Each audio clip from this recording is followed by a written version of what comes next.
Dalam suatu sudut Kota Gadang, lahir sebuah inisiatif yang membawa jejak sejarah dan warisan budaya.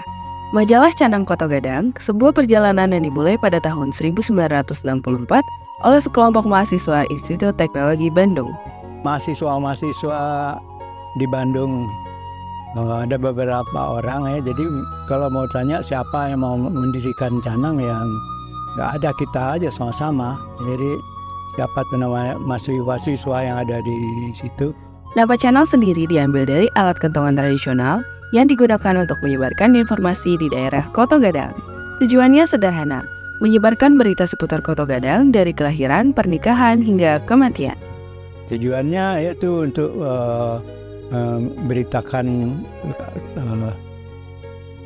berita mengenai orang-orang Kota Gadang. Kadang-kadang ya yang jelas ya sampai sekarang masih ada itu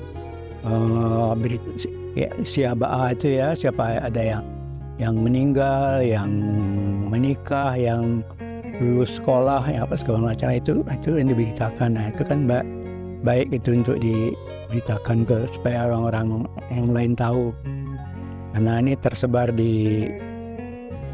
sekarang ini udah tersebar seluruh Indonesia nih ya. Didorong oleh cinta akan kampung halaman, majalah Canang menjadi suara bagi warga Kota Gadang yang tersebar di seluruh negeri, dari Medan hingga Surabaya.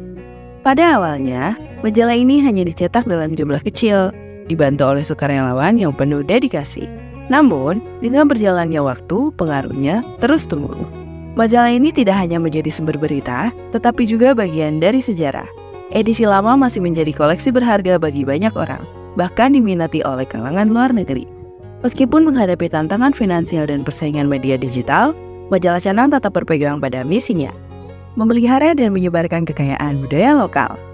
Dengan dukungan dari pembaca dan kontributor setia, majalah Canang Kota Gadang terus menjadi suara yang menginspirasi dan menghubungkan komunitas Kota Gadang, mengingatkan akan pentingnya melestarikan warisan budaya di tengah arus globalisasi yang semakin menguat. Didasari oleh kecintaan kepada kampung halaman dan terus update dengan informasi terkait Kota Gadang, para pembaca majalah ini utamanya adalah organisasi Kota Gadang tersebar luas di berbagai daerah seperti Medan, Jakarta, Bandung, Surabaya, dan lainnya.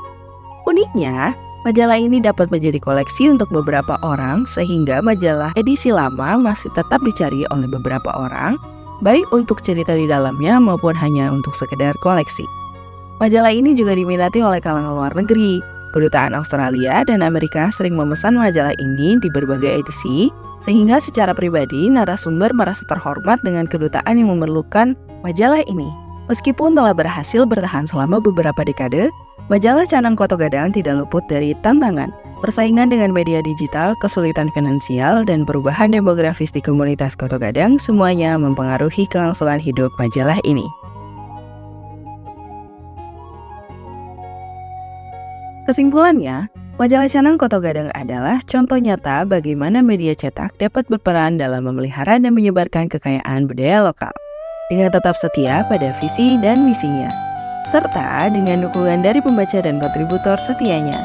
Majalah ini terus menjadi suara yang menginspirasi dan menghubungkan komunitas Kota Gadang, serta menyebarkan pesan tentang pentingnya memelihara keberagaman budaya di tengah arus globalisasi yang semakin meningkat.